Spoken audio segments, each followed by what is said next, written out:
Hello and welcome to a StrandKit tutorial, right? StrandKit can take care of a lot of hair types and hairstyles, but setting up the actual groom may still be tricky for some of you. So I'm just going to show how I would, for example, take this under a loop, right? How to set something up like this. So whenever I recreate something from a reference, I will try to spot the obvious separations in the hair, right? And here is one. You can see the hair is going to the left here and it's going to the right here, right? There is a clear separation. And the reason that I'm trying to spot these is because that is something I will divide in my groom systems as well, right? There will be two groom systems. Otherwise, it's going to be way harder to control them and to really make them separate properly. And then I will also look for things that I may just find fun to control later on separately, which is going to be, for example, I see one cool strand here at the front going in a nice pattern there. Boop, boop, boop. We can also do that in the groom, but I think it's more fun to customize as an individual system maybe. So we're just going to set this up as an individual system. Anything you want specific control over apart from your main dense hair, it is fun to set up as a separate groom, right? Which means that this hair will have 3 groom systems. Beautiful. So this is my scalp mesh. Beautiful. I work on a scale of, it's about 30 centimeters high here. So it's about real world scaling. And my origin is in the center, which matters if you want to use symmetry while grooming. But we can also just set that to your origin, right mouse set origin to geometry, for example. And you also have to make sure that your normals are pointed the correct direction. Otherwise, let's just flip these normals of the head, for example, and I'm selecting the head with L. You can hover over any surface and press L and it will select a linked kind of mesh. And we can press Shift N and it will calculate the normals. And by default, these normals were pointed in the wrong direction. So pressing Shift N is not really working. It doesn't do anything. So if you press Shift N and we hit inside on this bottom left panel, it will flip them correctly, right? And if you can't see your normal color, make sure to go to your overlay panel on the top right here and select face orientation, and that will help you out, okay? That will show your normals. So then you have your normals, you've got your origin set up. How do we set up this groom? Well, hair geometry nodes in Blender we set up by selecting our scalp, our emitter object, and pressing Shift A, curve, empty hair. Then we switch from object to sculpt mode, and then we're in the hair grooming section of Blender. So here are a few tools at the top left, and by default, to add new hairs, you can use a density brush, or you can use the add brush. Now, the add brush doesn't really have constraints to how many hairs or how dense your hairs will be. It will just simply add hairs wherever you draw. I usually try to use a density brush. A density brush has a maximum density, and that is going to be set with your minimum distance. A distance of 0.1 means that each one of your hairs will have that distance between them. So if I now draw, you can see there's going to be a minimum distance between every hair, which is fine. Okay, cool. So a density brush is what I usually use. You have 3 modes. You have the density mode, you have the addition mode, and the subtraction mode. And the little car icon here means that it's just going to add or remove hairs to get to that minimum distance. Plus means it's only going to add hairs, not remove them to get to your distance. And the minus does the opposite, of course. Now, if we scroll a little bit to the right here, we've got curve shape, which will set the values of our curve, right? So if we spawn a new hair, it will spawn it with these settings. And the length is usually 0.3 and the points are usually 8. That is 9, 8. But for longer hair, I usually go with a higher point count. And the reason why is because sometimes you've got a hair that looks, well, this has a little bit as well, right? It goes up here and then it goes down, right? And let's just try it with this one. It goes up and then it goes down. And we don't have to make the curl pattern in our groom because that is taken care of by StrandKit. But let's divide this into segments, right? This is half, a quarter, a quarter, and then we have 1/8, 1/8, 1/8, 1/8. So this is approximately 8 points. And this is where the tricky part begins. So you could get close with this with 8 points, but generally when this is more outwards like that and then like that, now you can see that we're getting lesser points. All right. So that means that I would just add more points, right? Because we need one at least there, which means we need double the points. But usually you can also just go for triple the points, right? It is not that crazy at all. So that is just something to keep in mind. If you need tiny sections that can be controlled individually like this, or maybe even you have something like that, you know, it could happen, you need more points, right? Just keep that in mind. So let's go back to our groom and go to sculpt mode, and let's set our curve shape to be, I'm just going to use 24, and the length I'm going to set this to 0.28. Now if we groom this, we can see something happening beautifully, right? Now make sure that you enable symmetry if you want that to be. Now I told you I'm going to set up 2 grooms for left and right, so I'm just going to use one-sided grooming. So I'm just going to draw that part, that separation first, which is about here, I would presume. Going to the left, and then from that point it goes to the back of the scalp as well, of course. Beautiful there. And at the end here, at the end points, we can just integrate the separate system beautifully. Okay, so let's just make the left part first here. Beautiful. And then we can press F and drag your mouse to make that density larger or smaller, the brush, I mean. And then we can just fill in the right part of the head, right? And I'm using numpad 1 and 3 to go from side view to front view, and pressing Control numpad 1 will bring you to back view. That's just something that you may find useful. And there we go. Maybe we delete brush here. Let's delete this segment so we can do that in the other part of the groom. That's looking fine. And let's add a few more here behind the ear, going up here. And then we need, of course, the kind of sides to look proper, right? So at the front here, it would go something like maybe a little bit lower like that. Beautiful.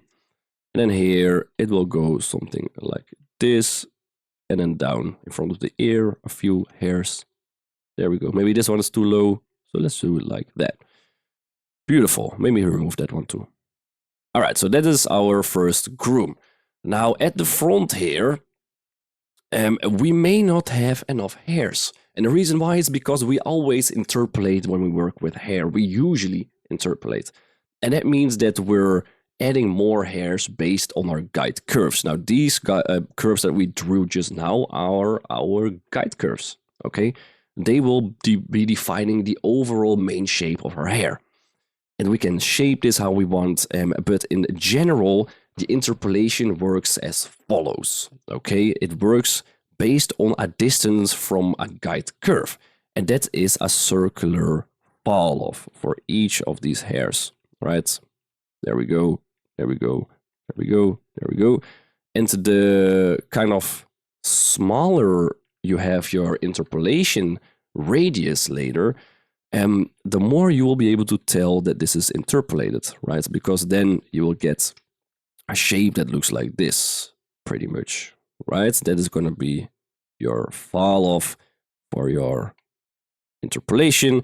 It is not really going to be a cool straight line, but you can tell the fall off here. Now, StrandKit takes care of that a little bit, but in general, I will just add more density, right, with the density brush and setting the distance lower, 0.0025, for example, and just painting a harder edge here at the front. Like that, okay? And maybe at the sides here as well. If you want a harder kind of edge here too, you can do that as well, like that. Everything that you want to have defined, pretty much. Maybe add the ear here as well. Right, you can just add a harder kind of line here, right? And that doesn't, it is not a bad thing that you have various densities in your hair, because interpolation will just have an overall density later on, okay? This is just to define how the interpolation has to view this edge, for example.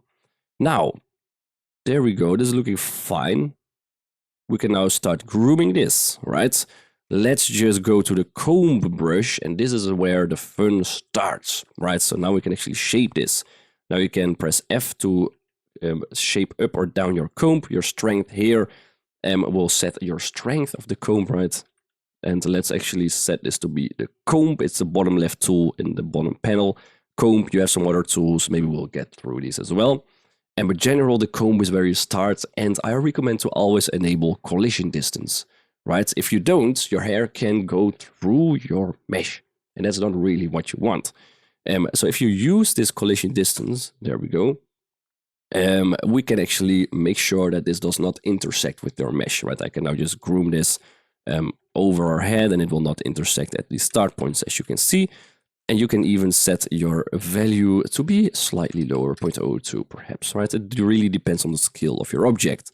So let's groom this now, right? And I usually set this to projected first instead of sphere, because projected means that it's going to groom all the hairs from front to back based on your viewport, and sphere means that it's a spherical fall off from where your cursor is at.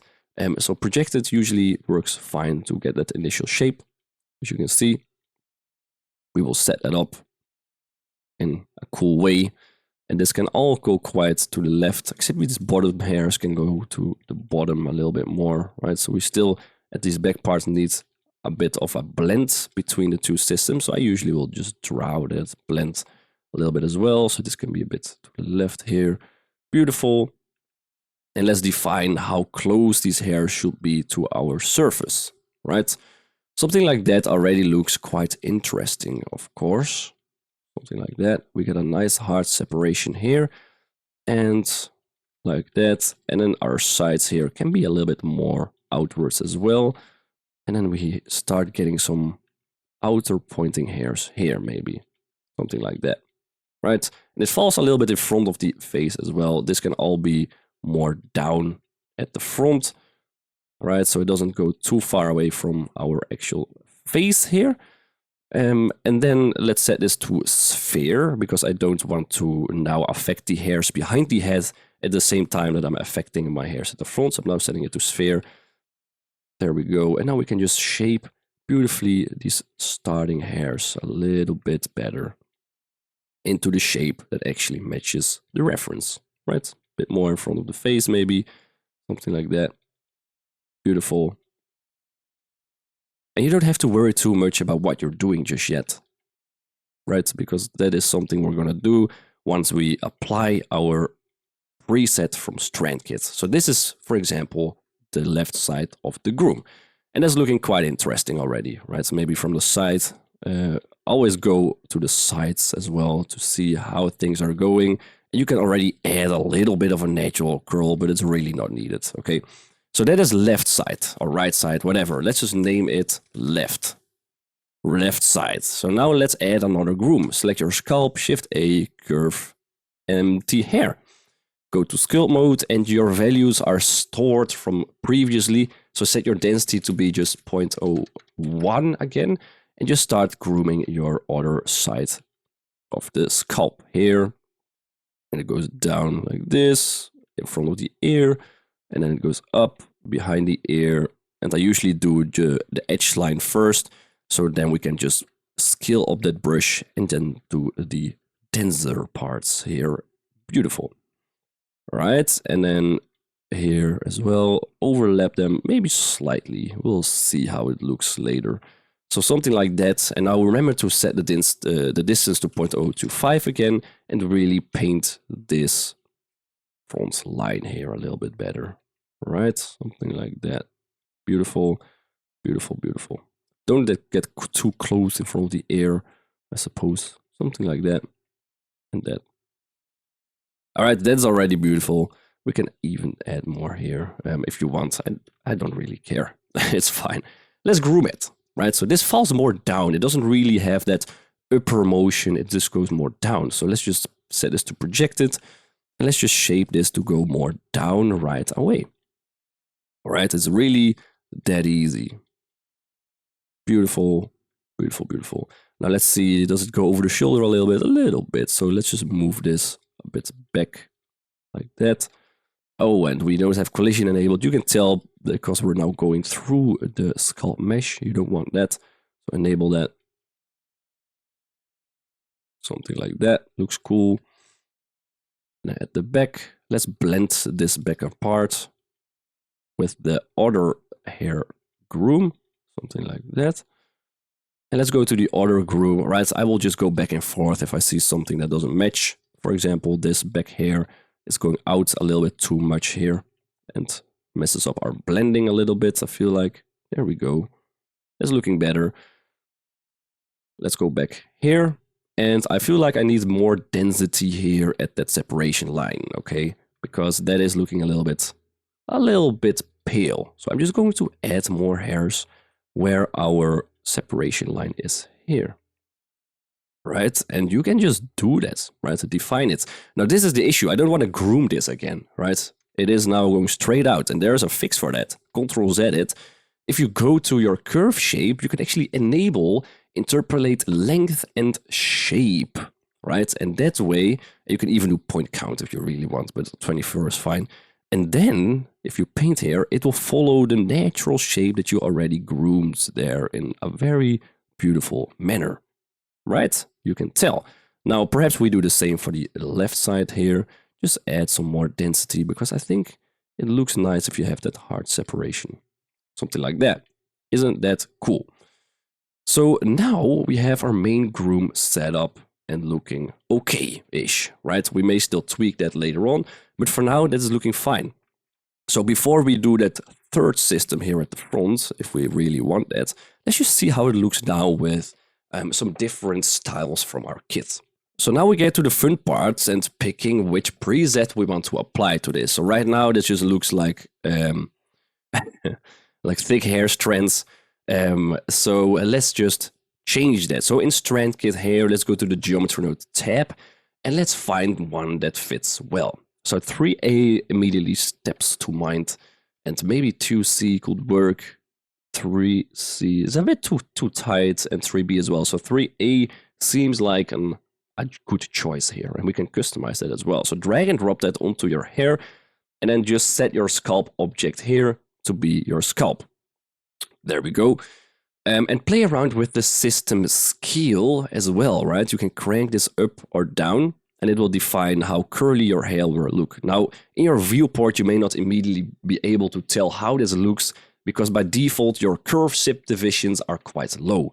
So let's just go to, I think it's in the render tab, and we can search for subdiv, and then we have curve subdivisions. So you can just crank up some additional subdivisions here to 3 maybe, and then you will be able to see how curly your hair is. So select your hair, and let's go back to our modifier here, to our 3A curly modifier. And now we can see that it may be a bit too curly, a bit too tight. And so we can just crank down the system scale. You will see how it affects our object, but let's just crank it up a little bit. Right, let's just crank this up to 6 maybe. And then we can just start playing around with the rest of the settings here. So the scattering, the interpolation distance, and maybe it's a bit too much. Right, so you can tell if we set this to 0, it is interpolating just a little bit. And the higher we set this, the more it is really interpolating our hairs and setting up some nice lines. Now, by default, the viewport amount is 0.1. So make sure that you have in your mind that for all systems, the viewport density is 0.1, which means that when you render this, it gets 10 times as much. And you can see how it looks as well. Just set this to 1 in your viewport. You can see how it looks now. So now you have a very cool kind of dense fall off hair at the start, and your hair looks quite curly as well. But perhaps, let me remove this.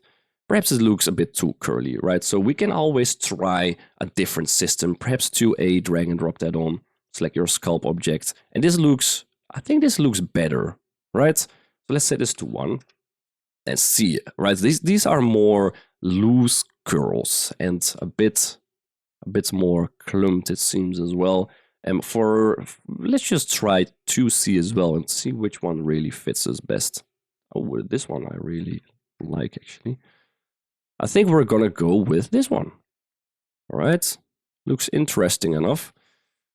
And try to play around with your scaling as well, right? So the smaller you set this, the larger your curls will be, and that can already help you out a lot by setting up that that starting shape, right? Really easily. Maybe your interpolation density can be slightly lower, so we have everything a bit tighter together, and 0.05 maybe, right? You can tell what is happening here. Maybe a little bit less. Let's see. Something like that already looks interesting. It clumps more together as well when we do that. Maybe something like that. So that is already looking quite interesting, right? And let's just go to render view. Did I have this set to cycles? Yes, and GPU. You can do Eevee as well, but you will have to use an Eevee switch. But in general, cycles works way better for hair, in my opinion. So I'm going to leave it like this. And you can tell how it looks by default, right? Quite interesting. And we can now just start tweaking this hair. Now, obviously, this hair is a wrong color. It's black, so let's scroll down to the material settings here. And we're at a melanin of 1, which is black, of course. And we can set this to be more blonde to like 0.3 or 0.4. And that will set your hair to be blonde, of course, right? And you can tweak the rest of the values the same way, right? If you want less curling, if your curls are a bit too strong, maybe you can just set your curl radius or even your factor, but in general, yeah, let's set the factor to point. Oh, this is clumping. I'm in the wrong one. Let's set the factor to like 0.8. That way they will clump just a bit less, as you can tell, right? Or curl, sorry, curl a little bit less. And there is 2 curlings going on here, one main and one sub. And you can tell how these affect our shapes a bit more. Okay, something like that. And maybe we can add a little bit more frequency in our general curve, general curling as well. Maybe something like that. Quite cool. And then we can start tweaking this. Okay, so I see some obvious darker colors at the root, so I want to apply that as well. So let's scroll down and we can go to our root colorization, set that to 1 at first, and we can set this to a darker color of blonde, or maybe some more dark blonde here. And then we can set the starting positions as well. So maybe it has a bit more growth of the darker hair. So we can just set that to start at like 0.3 and 0.4, and that's too much, that's way too much. 0.2 and 0.25 maybe, that's still too much, so maybe it was fine how we had it, 0.15 and 0.2, sure. And let's set the colorization to 0.5, so it is more of a blend with that original color, maybe a little bit more. Something like that. And now we can do the same thing for the right system, and we can just first set the melanin to be slightly lower. I think it is more light even, 0.15. And it also seems a little bit more rough, right? So let's decrease our roughness a little bit as well. So, I mean, increasing roughness will get rougher hair. So maybe 0.4, something like that works better. Maybe even 0.5, right? I feel like this hair looks more rough. Something like that already looks quite cool, right? And we can just copy that to the right system by selecting the right system, holding Shift, selecting the one we already did, Control L, and copy modifiers. And then you have already got your hair set up here, right? So this is a very easy initial way to set this up, right? Isn't that cool? Maybe a little bit more density though. So interpolation density, maybe 2.05. Yeah, that is just a bit more dense, okay? So if you want that to the right side as well, just do the same thing. Select the other, Control L, copy modifiers. You'll end up with a bit more density. Now, I think the radius of the hair is a bit too high as well. So let's just set the hair radius to be 0.0003. Bit thinner. Get a bit more of that natural shine, I think. And then we can do the same for the right system. Control L, copy modifiers, and then it looks a lot better, right? Now you can still do the grooming, of course. It's a fully procedural and modular setup. So if you want to change it, you can still groom this in a way that you like, right? Perhaps this is too thick here at the top, so we can just groom this down a little bit more to match that shape. And maybe this has to go more in front of the face a little bit to look cool, right? Like that. And maybe the top is still a bit too bulky.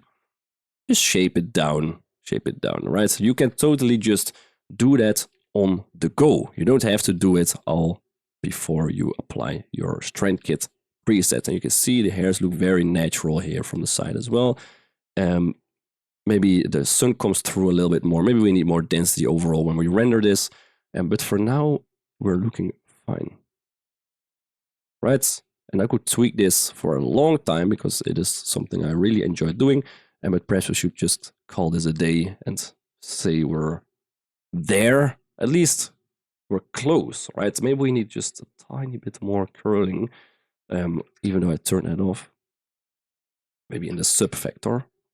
Now, just because I see some more rolling of the hair going on here as well, I am also just going to see how this looks with a different preset, and that is going to be 3B. If I apply 3B here, we do the same thing. We select the sculpt object there, right? And let's just see how this looks in solid view first. It is way more chaotic, so maybe not even 3B, but maybe 3C. Hit the head, and maybe the overall system scale. We can just dial this down a little bit. Let's see how that looks. Set our viewport density to 1 for a second. We have already got some tip colorization. So this looks like the coils are a bit too tight, but we can totally change that. We're changing the frequency of our curling, right? So 0.5, for example, for our large curls. Now for our small curls, we can set the minimum frequency to 0, that's fine, and then maximum to 1.5, for example, right? And that will really change the way these curls behave, right? So that is looking cool already. And perhaps we can just set the larger curl radius to be maybe a little bit higher too, the frequency, just so we get more of that initial kind of curling at the start there. Maybe that is even too little, maybe 2. Maybe 2. That is nice, but our sub curling is still a bit too frequent, so set this to 1 maybe. And you can see that just how fun and easy this is to really start playing around with the way your hair looks, right? And small curls here, that is looking cool as well. And let's go to our clumping. Maybe we want clumping to be a bit more defined. So what I'm going to do is just change my start point to be 0.15 maybe. Here we go, so we can really see those individual strands a lot better. And maybe our guide distance can be higher as well, to like 0.2. And that way you can see it's really going to start defining those individual shapes that you can see in her hair as well. Maybe that is just slightly too much, 0.15 maybe. There we go. So this is looking quite similar, I feel like, except for the colors, of course. So let's set the melanin back to 0.2. And so we can even just set our tip colorization to, do we want that? Not really, do we? So let's just turn that off. Let's turn back on our root colorization to 0.8 maybe. And let's set that up to be the darker blonde color. Something like this.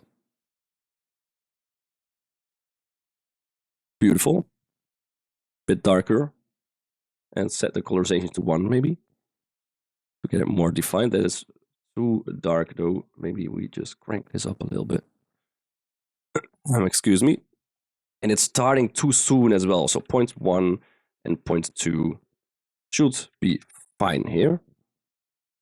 There we go. So you can see now we get that root colorization. Select our right side, Shift, select the other, Ctrl L, copy modifiers. And now you can see how your hair system looks. And we're getting really, really close now to our sample, right? Perhaps we can just try some more clumping, right? Maybe we just do start point 0.1, right? That's usually going to clump all your hairs a bit more together even more, which I think is exactly what we need here. See? And maybe our curling of the large, we can have a bit higher frequency even. No, I don't think so. No, let's do 2 or 1. Maybe 1 is even fine. Let's see. 1.5 maybe. 1.5, you can see me just tweaking these values to match it the best I can. And I think this already looks quite cool, right? Maybe we set the viewport density to 0.1 for a second. Maybe we go back into the groom, right? Maybe we just curl this up a little bit more so that start point is a bit more defined. And now you can just shape these curls to how you like them, right? Perhaps these go a bit more to the front. These two as well. Then in the right system, we can just totally crank up this little bump here at the top as well. Just so it looks like it's pointing a little bit more out and then goes down. Right? I think that's cool. So let's just set the density to 1 again. Density value, where is it? Where did it go? Here. Let's just set our density to maybe 12,000. Right, usually before we render, I crank up the density even more and set the interpolation distance to maybe 0.05. And then let's just match these, Ctrl-L, copy modifiers. There we go, and that is too much hair, way too much. 6,000 maybe. There we go, and you can see maybe we have too many fuzz hairs as well. So let's set the probability of fuzz hairs to 0.1 instead. So more of our original shape is defined, right? Do that for the right one as well. So the fuzz hairs are basically those tiny realistic hairs that are pointing out. She has it as well, right? The fuzzy hairs, they basically cause some fuzz throughout the entire mesh, and it's something we create here as well with the fuzz hairs. And this already looks quite similar, I feel like, right? Maybe the shine is too much. Maybe we reduce the increase the roughness just a little bit, 0.5. There we go. Looking quite beautiful already. All right, 0.15 melanin maybe even. And then usually I will just play around with my world shader. I've got a sky environment, and I'll just rotate that to see if my hair looks good everywhere. And I feel like we don't have enough density still, right? You can see the scalp here. That is totally not what we need. So set this to 12,000 maybe. And see how that affects things. Better. Maybe we do a little bit more interpolation density, 0.07, just to fill up these gaps a little bit better. And we can link them again. Copy modifiers. Not sure if I did that right. There we go. Copy modifiers, and then it just gets more dense, right? And you can play around with your sun and see how your hair looks in different lightings, right? If it holds up in all lightings as well. I think that's looking quite cool, right? Now, if I would finish this to a final form, I would probably trim these bottoms a little bit more so everything is more even. But I think in general, we acquired the shape quite closely. And last thing I will do is just maybe try clump start point to 0.1, just to have a bit more of a defined curl shape. You can even try 0.05 maybe, right? Just to see how it looks. Right, you can really tell that the lower you set this, the more these individual strands will be defined, and then you can also see how big your clumping is really being. So this is too much. Now your stars are being a little bit funny. So 0.15 was actually the final value. All right. So that is how I would approach, for example, hair types like this, or groom setups. We've got this nice separation here that matches the image as well. There's nice curling going on. Beautiful. And you can customize this all you want. So thank you for watching. I hope this helps. I'm planning on doing more of these for different kinds of hairstyles, but you can see just how easy and quick it is to set up something like this. So thank you once again. I hope you enjoy StrandKit. If you do, please leave a review, leave a like, a comment on the video as well. And then I'll see you in the next one. Cheers.